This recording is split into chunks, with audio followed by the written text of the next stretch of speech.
Innovation from beyond the grave!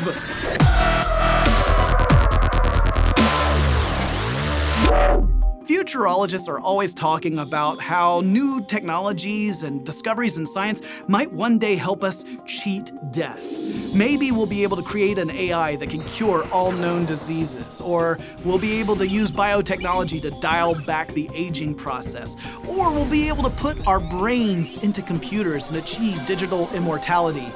Now, I think all of those pursuits are noble, but barring any major scientific discovery, the truth remains that you and me and everyone we know is one day gonna kick the bucket. They're gonna ring up the curtain. They're gonna join the choir invisible, shuffle off the mortal coil. We're gonna die. But that doesn't mean the spirit of innovation and forward thinking dies with us. We can actually contribute after death. After all, why should we just continue to fill the earth with caskets and concrete burial vaults and gallons of toxic formaldehyde, or use energy-hungry crematoriums that emit carbon dioxide?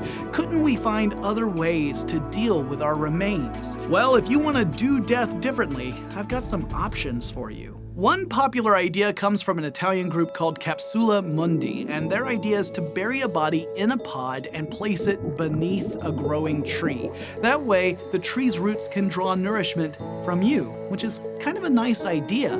Or you could go a step further, like the Urban Death Project, which proposes turning humans into compost.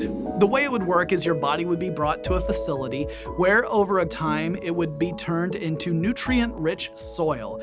And in this way you could return energy into the cycle, which is a cool idea. But there are also some really high-tech things you could do with your remains. How about alkaline hydrolysis?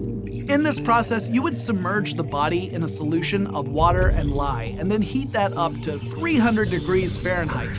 Eventually, the soft tissues dissolve, whereas the bones would be ground into a fine powder, which is pretty similar to what happens after a regular cremation. Now, this whole process might sound pretty gross, but it's already actually in use by organizations like the Mayo Clinic for whole body donations. Or how about a process called premession?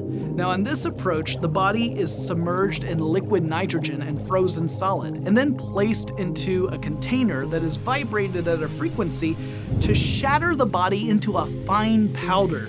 You would then freeze dry the remains and bury the rest in a shallow deposit. So far, no humans have been disposed of in this way, but it seems like a pretty interesting idea. Or if you're cremated in the traditional sense, you could find a high-tech way to treat your cremains to that one last thrill ride.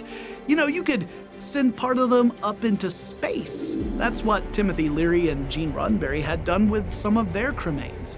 Or you might be able to have it turned into an artificial reef and become a habitat for marine life. Other companies offer to turn you into jewelry, and there's one that will even press you into vinyl, so your family can jam out to you on a Saturday night. But I have a question for all of you guys this week. What do you want done with your remains once you pass away? Let me know in the comments below. And let's make it fun, guys! Also, thanks to Toyota for sponsoring this show and making it possible. If you enjoyed this episode, hit that little like button down there. And join the club, the Forward Thinking Think Tank, by subscribing to the channel. And don't be caught dead without watching these videos.